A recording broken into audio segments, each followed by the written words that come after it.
Hello, my friends. Ms. Story Mystery here with another collection of mysteries and oddities to share with you.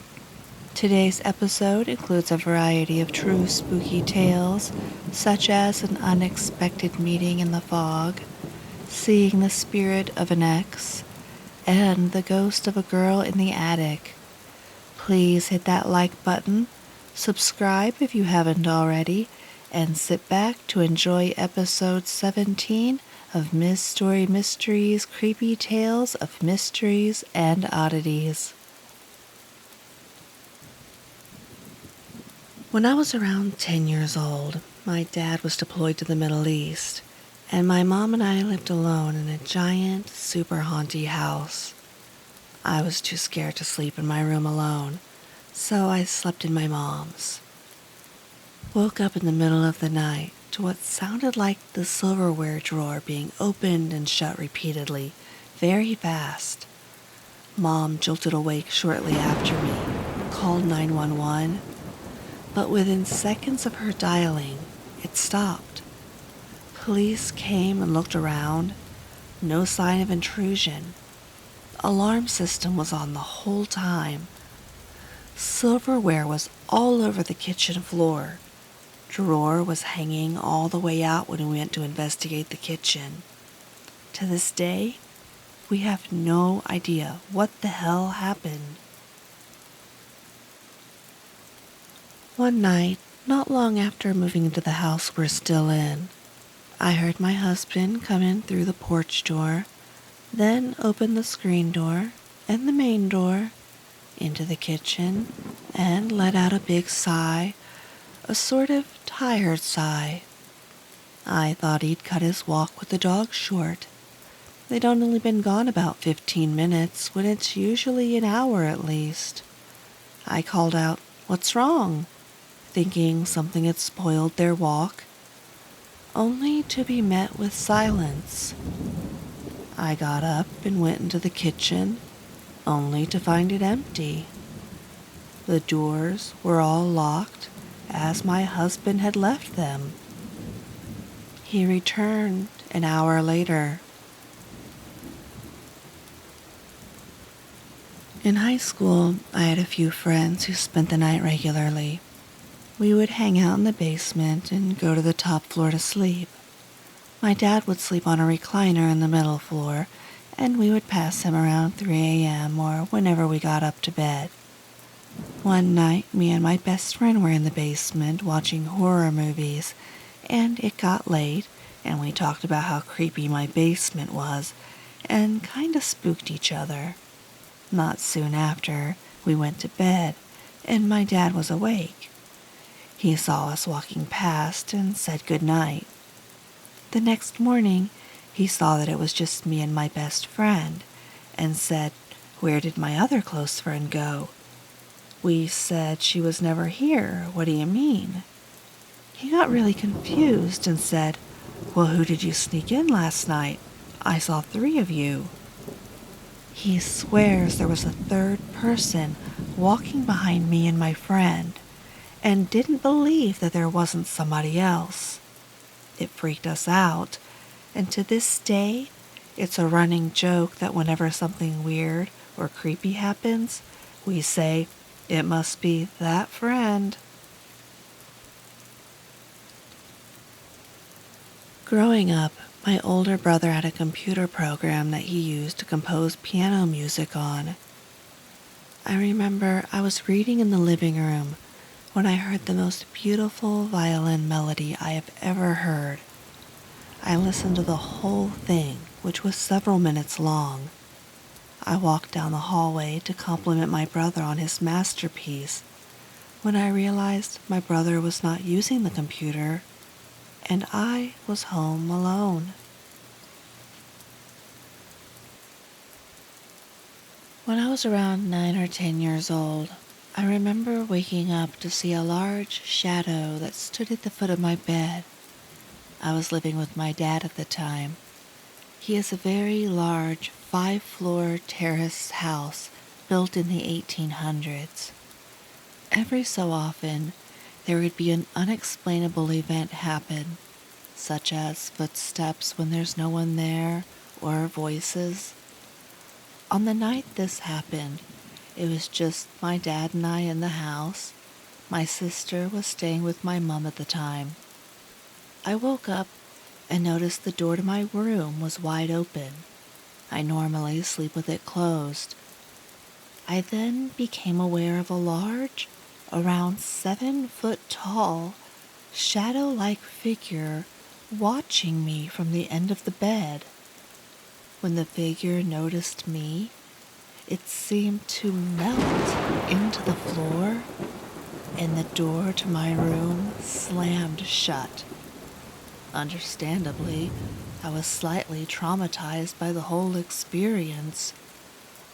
Asked my dad the next day if he was in my room, and he denied any knowledge of the event.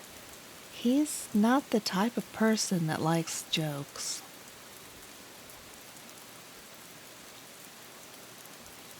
When I was 2 years old, my parents and I lived in a house that my grandparents owned.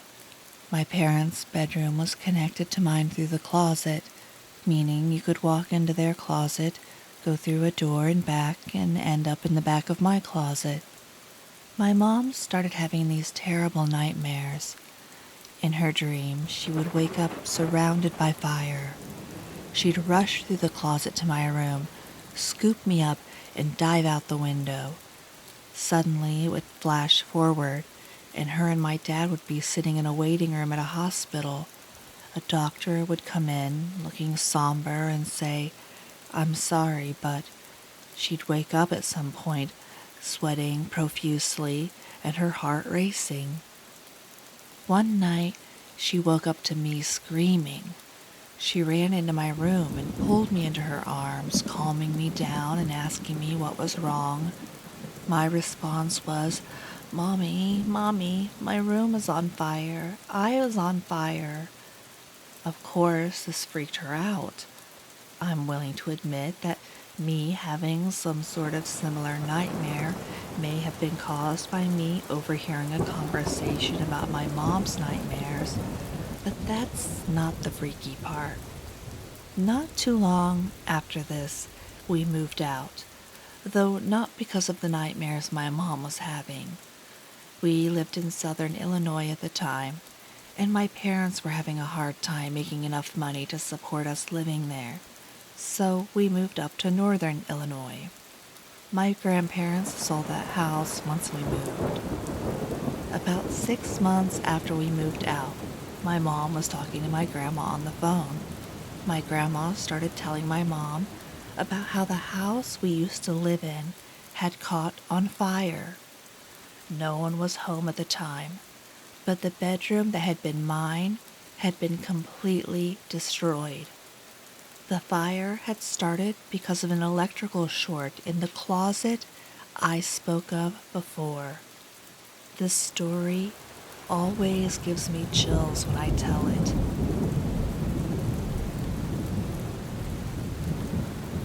When I was still living at my childhood home, I was sneaking out late at night to meet some friends. I went through the back door of the house, and as I turned to face the door, I could just feel somebody watching me. I thought I was busted. I turned to look at who had caught me and saw a totally monochrome figure. The hair was completely black, like blacker than black.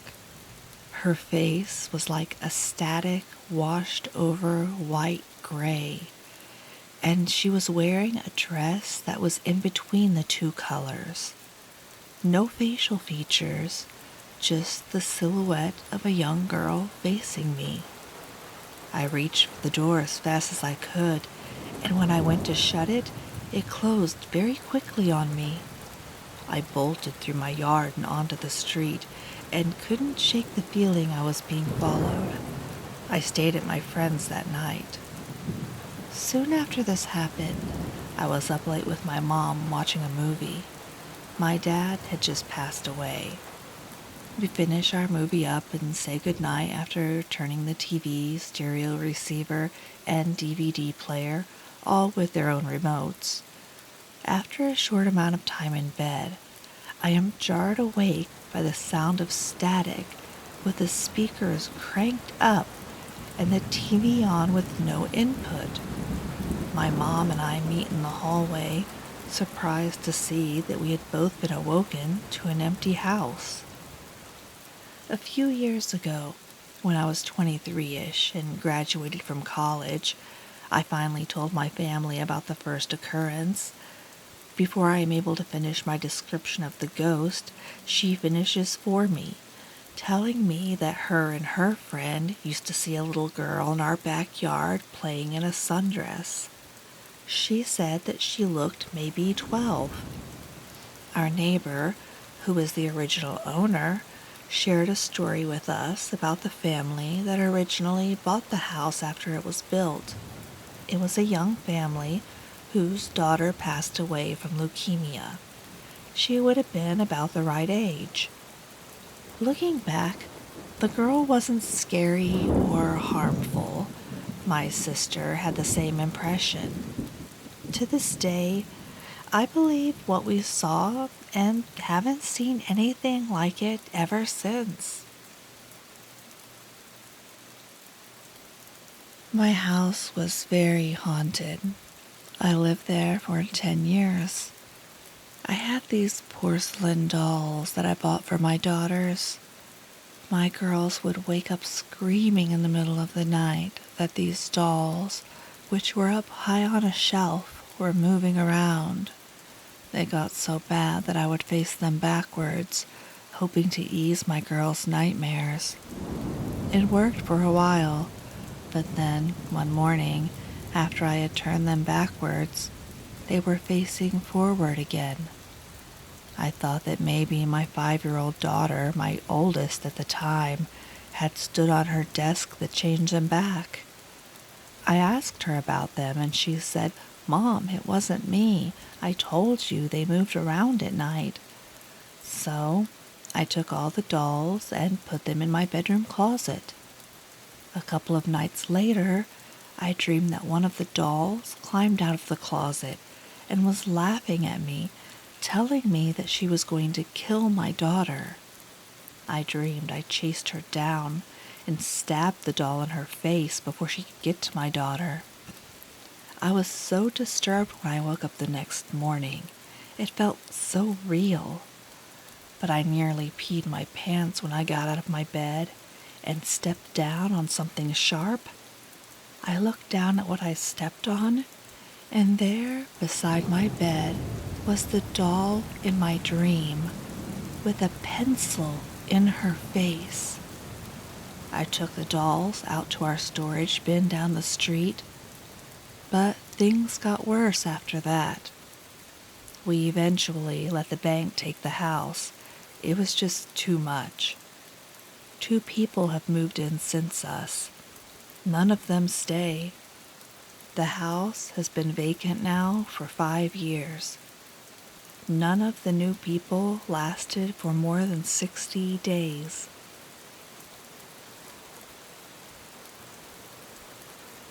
I lived in a haunted house for 10 years.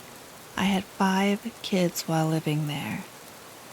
Every one of my kids saw the man in the hat on the wall, and they all saw him between the ages of 2 to 5. My kids turned 6, and they stopped seeing him. Once, I heard my son screaming for me in the middle of the night. I went to him. He was 5, and he begged me to make his drawers stop. I said, "Stop what, hun?" And he said, "They keep opening and slamming shut. I can't sleep because it's too noisy." Things got moved all the time and lost all the time. The spirit did not like babysitters and would torment everyone. The most violent episode was when I let my 15-year-old brother watch my kids. We got home around 2 a.m. and found my brother sitting on the steps in the hallway between the front door and the kids' bedrooms. He was shaking and crying. He said that when he got the kids in bed, the pounding started. Everywhere, all over the house. At one point, it was so bad, he went outside to see if there were people outside hitting the house. There was no one there. He had gone out the back door to check. When he walked back inside, he saw the reflection of someone in the mirror walking up the steps to the kids' rooms. He went running, thinking that someone snuck in when he was outside. He checked everywhere, and there was no one in the house. But when he was upstairs, he saw a shadowy figure streak around the corner of the steps. He heard the front door open and shut. He went running down the steps, but the door was closed and locked. He proceeded to spend the next 3 hours chasing the shadow and hearing the doors open and close. He never babysat for us again.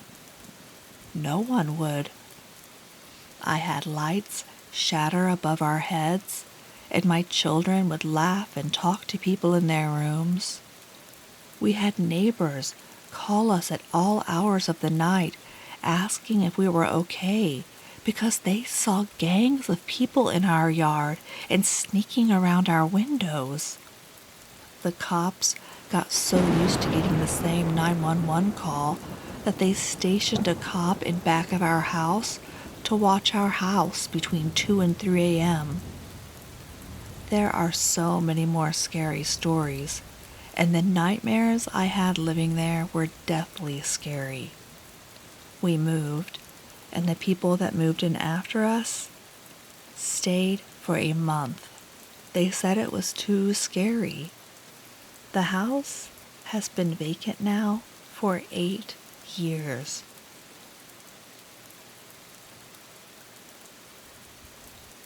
When I was in elementary school, I shared a queen-size bed with my older sister, and our family dog, a mutt that looked like a short-haired lassie, would sleep at the foot of our bed every night. When I was about 6 years old, I woke up one night around midnight and saw a dark figure standing at the foot of the bed. The figure was entirely in black, without any eyes or a face. I tried to wake my sister up, but she rolled over to go back to sleep. My sister must have accidentally kicked the dog, because the dog woke up and raised her head and started growling at the figure at the foot of the bed. The growling then woke my sister up, and she saw the figure and started screaming. When my parents came into the room and turned the light on, nothing was there. To this day, both my sister and I are adamant that we saw a ghost or other demon in our room. We know we aren't crazy because the dog saw it too.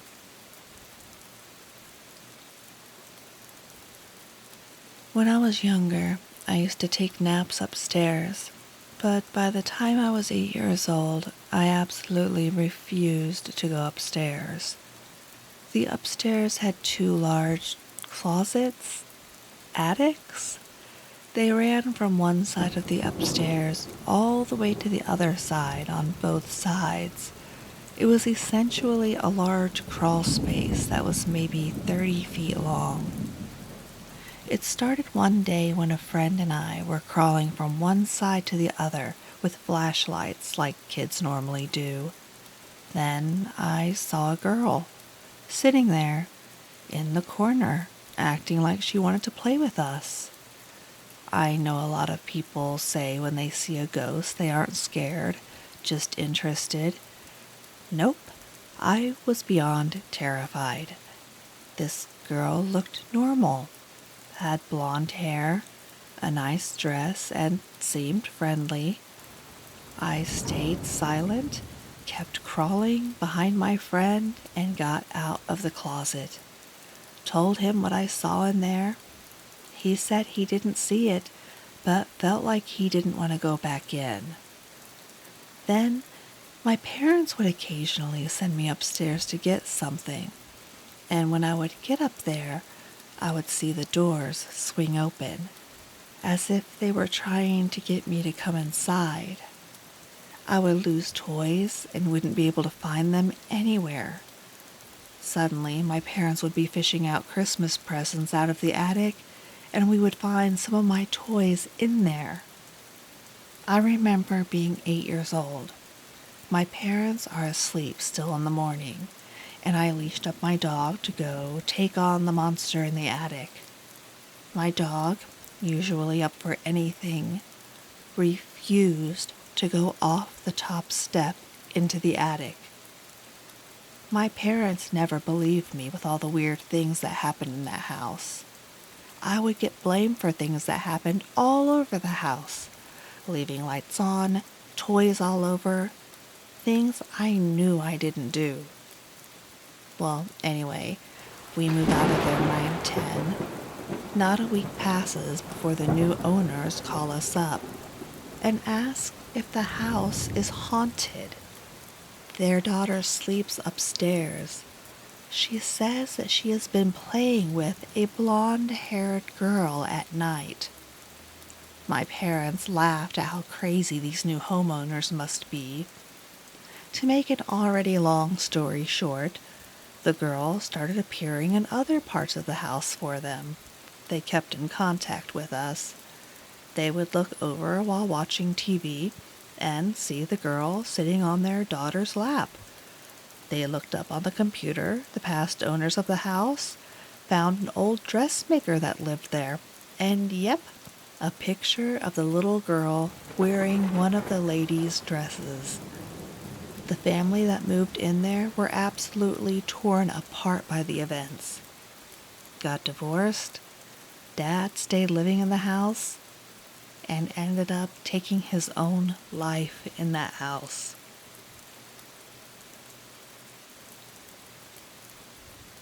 Many years ago, some friends and I walked out to the end of a stone break wall on Lake Erie in a thick fog. Suddenly, we heard a groaning and creaking, and out of the fog emerges an effing house. 3 stories tall, peeling paint, hovering on the water. Needless to say, we ran like hell. 2 days later, we learned the house was being moved by barge to a new nearby location. I did not know you could float a 3-story Victorian. So, our house is really old, as it was built sometime in the late 1800s. And ever since I was little, I was always afraid of there being ghosts in the house. Our floorboards are really creaky, as are our pipes. So whenever the pipes would creak, I would get scared that it was a ghost walking around. Anyway, so when I was about 10, I secretly stayed up past my bedtime to read. At the time, I was living with just my mom, my 7-year-old sister, and my cat. Everyone was in bed. I was leaning up against the back of my bed reading. I had a bunk bed, as in one without a bed underneath, though, if that makes sense, when I felt someone tap on my right shoulder with one finger twice. Out of instinct, I turned around, and no one was there. I immediately freaked out and hid under my covers, sweating and pretty much paralyzed with fear. I have no explanation for this at all, and I've thought of every possibility. The reason I mentioned my floorboards and pipes before is because I would have heard someone coming, or at least what I could have thought was someone coming. But it was silent. They couldn't have hidden anywhere in my room because, like I said, I turned around instantly. Someone once told me that when your body is sleepy, You can sometimes feel things like taps, but this was too real, as I can remember the exact sensation 8 years later, and it wasn't feather light or anything. Haven't really had any definite ghostly things happen since. A few things that can be explained away by cats or dogs mucking about, or just something to do with the house being old, but nothing like that that can't be explained and has freaked me out like that.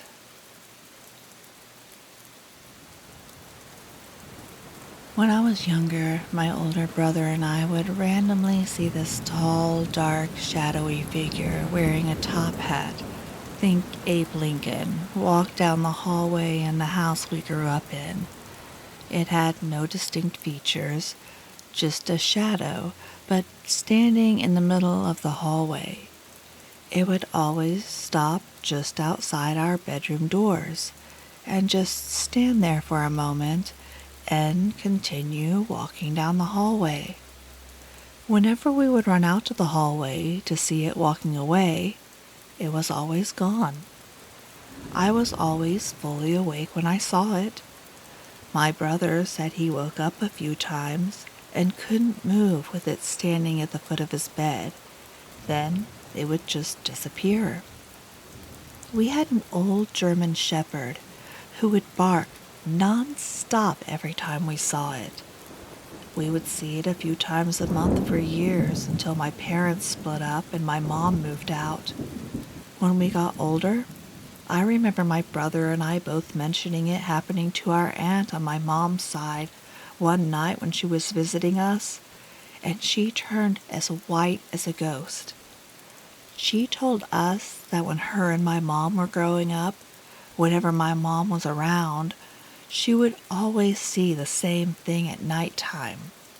After that, we mentioned it to our dad, and he said the same thing. The entire time he was with our mom, he always saw the same thing. These sightings all happened in different states and houses. I asked my mom about it once, and all she would ever tell me is that when she was little and lived in Massachusetts, she used to have a guy in a top hat follow her around. She said she never saw the shadow figure, though. She passed in 2012. I saw the top hat shadow about 30 minutes before she passed, then found out about her about an hour later. That was the first time I had seen it in 10-ish years, and the last time.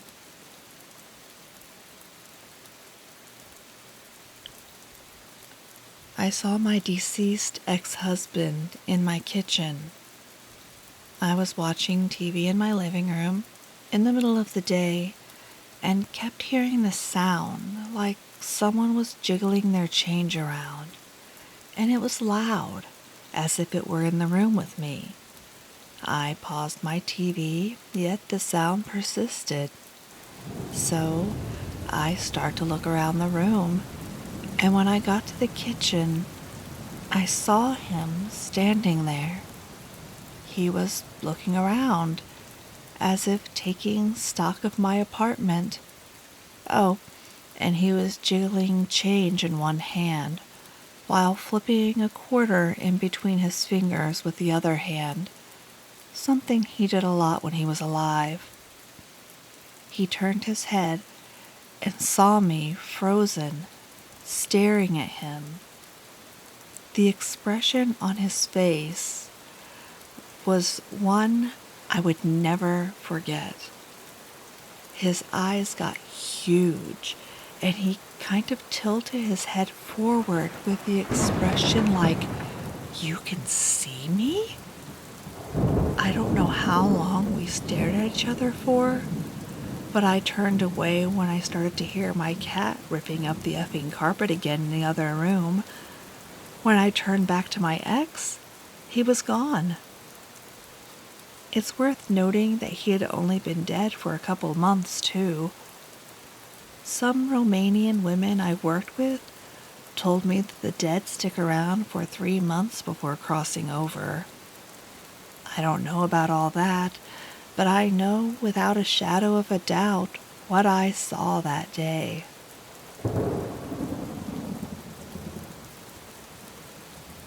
When I was in my early 20s and a single mom, I rented a small house where strange things would happen.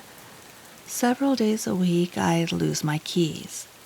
If I thought I put them in my purse, they'd be on the counter, and vice versa. I chalked it up to me being tired after a late shift bartending.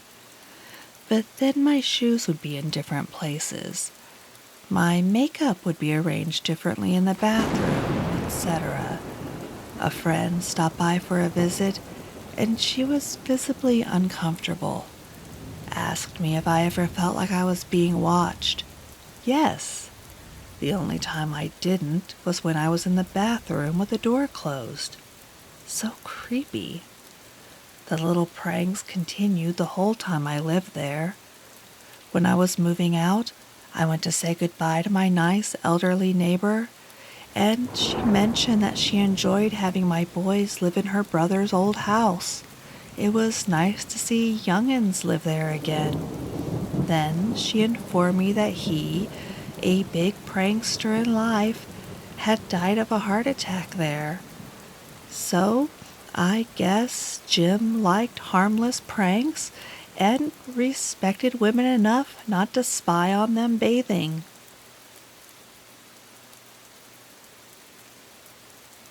When I was about 16 years old, I encountered something that still bugs me to this day. I woke up around 6 a.m. on a normal weekday and went downstairs to get ready for school. No one else in my family had woken up at this point. I got in the shower, still sleepy, and could barely hold my eyes open. After a few minutes of showering, someone tried to get in, and I told whoever it was that I was in the shower. The person then proceeded to aggressively open the door.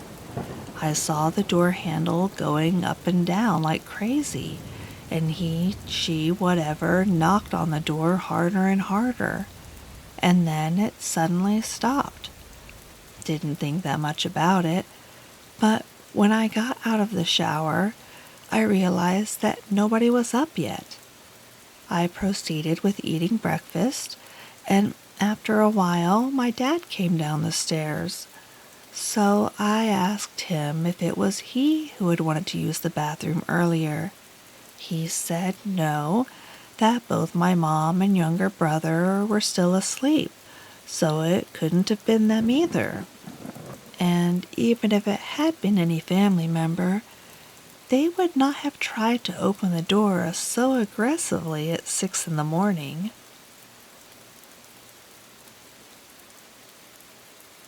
Me and other people who have been alone in my dad's house have said that sometimes you can hear the sound of an old turntable playing music softly in the basement. Usually, if you go down there during this, you can smell cigar smoke, like someone is blowing smoke in your face, even though my dad doesn't allow smoking in his house. That, and my dad losing his keys when he first moved in. My dad kept finding that the key to the padlock on the garage was missing on his key ring. He ended up replacing 5 locks before it stopped. There was also one time when my sister said that she saw a white, translucent cloud hanging above me while I slept on the pullout.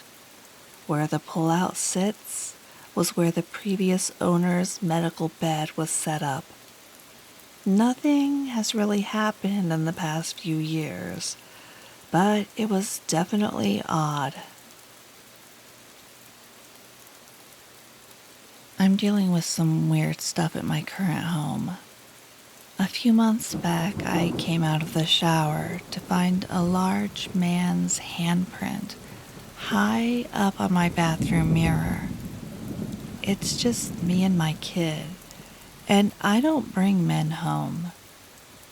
A few weeks later, I found a bottle of massage oil had been taken out of my drawer and placed in the dead center of my headboard shelf. Since then, I've heard footsteps walking around my patio several times, but there is never anyone there. My cats will simultaneously stop what they're doing to watch something that I can't see. Sometimes I'll hear a faucet turn on, but when I go to check, it will be off. The sink will be wet though. Don't get me started on the weird shadows. I love my place, and I'm not moving. So the ghosty and I will just have to learn to get along. Well, that's all for episode 17. I hope you enjoyed these stories. If you did, please like, and if you haven't already done so, subscribe. Also, share my channel with a friend as I'm working to grow my numbers. If you have any true stories that you would like to share, feel free to send a message to itsmisstorymystery@gmail.com. Until next time, take care of yourself and stay open-minded.